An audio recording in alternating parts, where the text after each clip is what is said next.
पैसा और बच्चा दोष नहीं है, पैसा बच्चा रहे बहुत अच्छी बात है, लेकिन ठाकुर जी के साथ रहे। हाँ, भगवान को छोड़ करके जो रहेगा वो दुखी रहेगा, भगवान को साथ लेकर के जो रहेगा वो पैसे में रहे तो भी सुखी रहेगा और परिवार में रहे तो भी सुखी रहेगा। तो भगवान को मत छोड़ना। हाँ, मैं फिर कहूँगा, अपने ऊपर दया करो।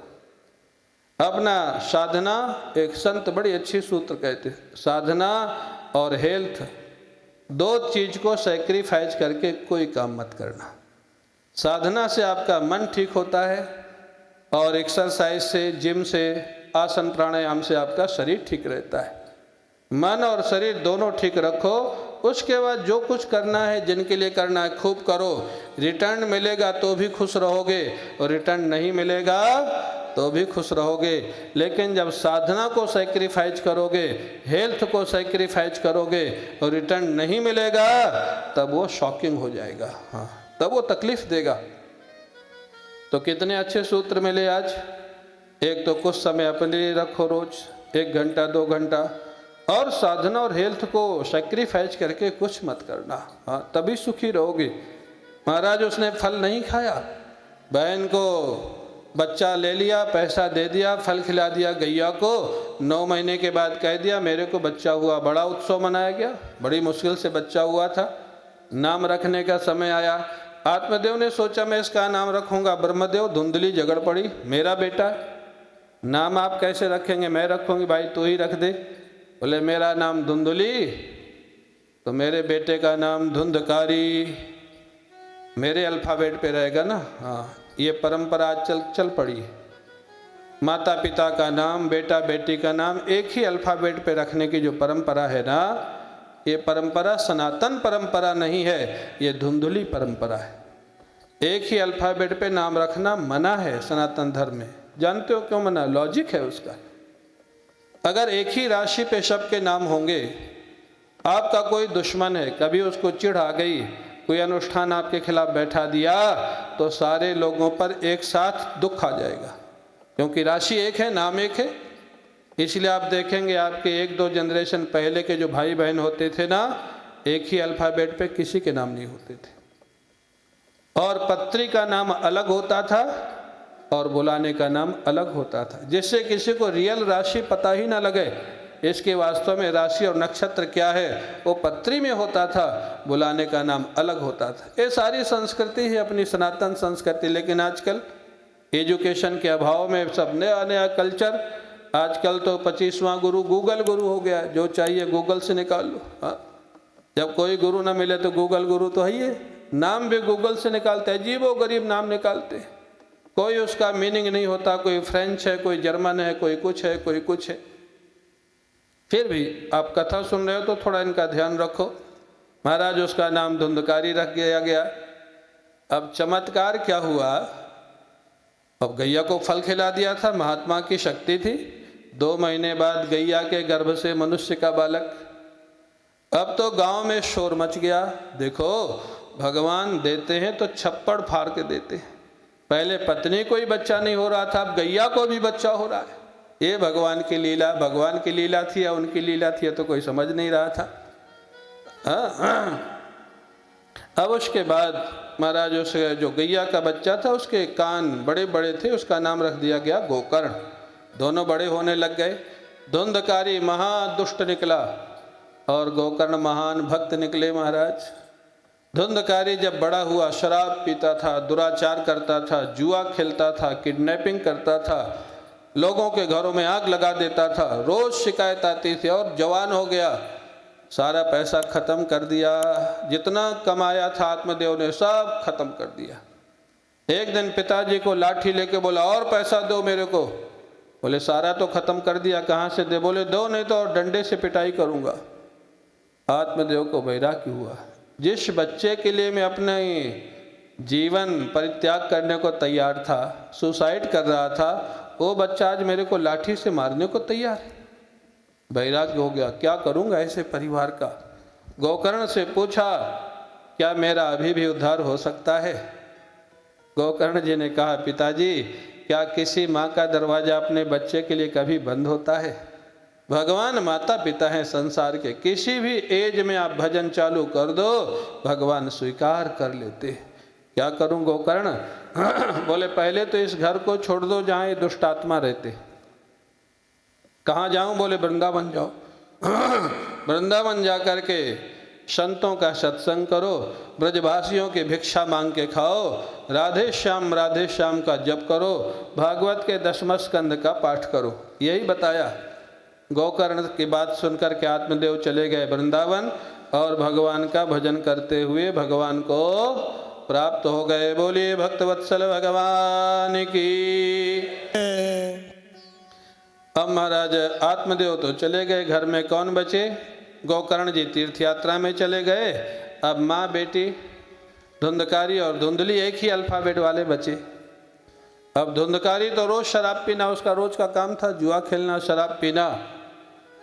उसने माँ से कहा पैसा निकालो, पैसा खत्म हो गया जुआ खेलने के लिए। माँ ने कहा सारा पैसा तो तू खत्म कर दिया, कहाँ से निकालूं? बोले नहीं, तुम कहीं छिपा के रखी होगी, माताओं की आदत होती है छिपा के रखने की। और होती तो है, बात तो ठीक ही कह रहा था।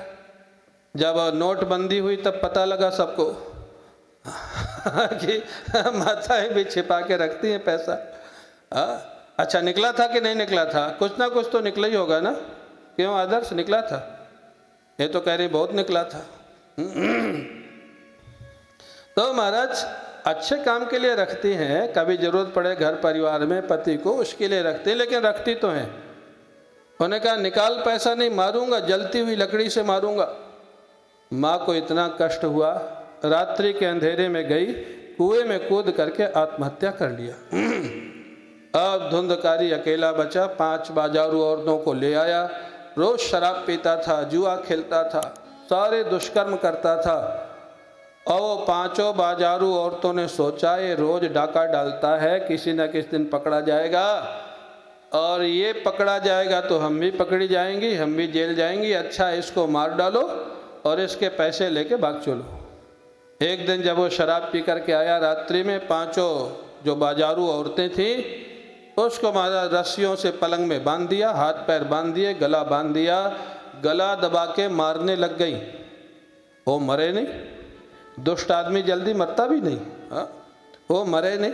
अब वो मरे नहीं तो 5 डर गई, अगर ये छूट गया तो हम 5 को मार डालेगा। उन 5 महिलाओं ने क्या किया, लकड़ी में आग लगा करके जलती हुई लकड़ी उसके मुख में डालने लगी। जीवित व्यक्ति था धुंधकारी। वो महाराज छटपटा के उसका प्राणांत हो गया और वो 5 औरतें घर का सामान लेके भाग गई। वो प्रेत बन गया। प्रेत जानते हो आप लोग? भूत प्रेत जानते हो कि नहीं? अरे जानते हो तो हाँ बोलो, नहीं जानते हो तो ना बोलो। हाँ जानते हो? मिले हैं कभी? अच्छा मिलना है तो बता दो। हाँ नहीं मिलना है, चलो कोई बात नहीं। वृंदावन में ठाकुर जी से मिलना, भूत प्रेत से क्या मिलोगे?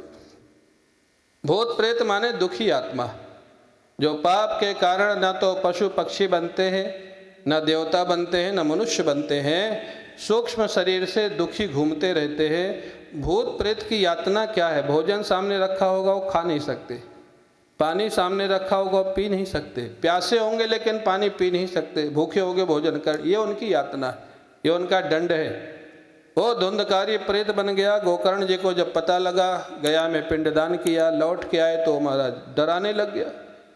जो दुखी होगा वो दुख देगा, बस यही पहचान है। जो सुखी होगा वो सुख देगा। आप जो नया आदमी हो ना, उसके पास जब वो बैठे तो पहले कुछ मत बोलो, उससे बोलो कुछ सुनाओ, आपको पता लग जाएगा इसका लेवल क्या है। वो वही सुनाएगा जो उसके अंदर होगा। या तो एक दूसरे की रागत द्वेष, वो ऐसा है, वो ऐसा, उसकी बहू ऐसी, उसका बेटा ऐसा, या अपना दुख सुनाएगा। अगर भक्त है तो भगवान की चर्चा सुनाएगा। हाँ पता लग जाएगा व्यक्ति का स्तर क्या है। इसलिए ज़्यादा बोलो नहीं चाहिए, सुनना ज़्यादा चाहिए। हाँ उसमें आनंद रहता है, रस रहता है। हाँ हमारा दुखी व्यक्ति था, धुंधकारी को डराने लग गया गोकर्ण जी को। गोकर्ण जी समझ गए कोई प्रेतात्मा, हाथ में जल लिया, गायत्री मंत्र अभिमंत्रित करके छिड़का और प्रकट हो गया। कौन हो तुम? बोले मैं धुंधकारी आपका भाई। अरे तुम्हारा तो मैंने गया में श्राद्ध कर दिया था तो मुक्ति नहीं हुई? बोले नहीं नहीं नहीं, मेरी मुक्ति इतने कमजोर श्राद्ध पिंडदान से नहीं होगी, और कुछ सोचिए महाराज। और सोचने लग गए। सारे लोगों को बुलाया, कोई निष्कर्ष नहीं निकला। सूर्य भगवान से पूछा गया, महाराज क्या करें इसको उद्धार के लिए? सूर्य भगवान ने कहा, भागवत सप्ताह करो। स्वयं गोकर्ण जी ने भागवत सप्ताह का आयोजन किया। वो प्रेत था, हवा के रूप में रहता था, बैठे कहाँ महाराज, बांस, 7 गांठ का बांस, उसके अंदर बैठाया गया उसको। इसलिए कई कथाओं में पहले पुराने समय में जब कथाएं होती थी ना, बांस लगाया जाता था, उसमें नारियल बांधा जाता था। वो क्यों लगता था? अगर परिवार में कोई प्रेत हो गया हो, भूत हो गया हो, तो वो बैठ जाएगा, उसकी मुक्ति हो जाएगी। आजकल प्रायः खत्म हो गया वो लगाने की विधि। क्यों? लगता नहीं किसी का परिवार का आदमी कोई भूत प्रेत बना होगा। आजकल भूत प्रेत मिलते भी नहीं, पहले तो बहुत मिलते थे, आजकल पता नहीं कहाँ चले गए। शायद मनुष्य इतना खतरनाक हो गया कि वो भी भाग गए। भूत प्रेत ही भाग गए सब। सही में आजकल नहीं मिलते, पहले तो बहुत सुनने में आता था, इसको प्रेत चढ़ गया, उसको भूत चढ़ गया। तो महाराज कहते हो बांस की गांठ में बैठ गया। एक दिन की कथा में एक गांठ फट गई, 7 दिन में सप्त ग्रंथि का भेदन हो गया। वो जो धुंधकारी था, सुंदर स्वरूप बना करके भगवान के सामने प्रकट हो गया, गोकर्ण जी के सामने। बोलिए भक्तवत्सल भगवान की जय।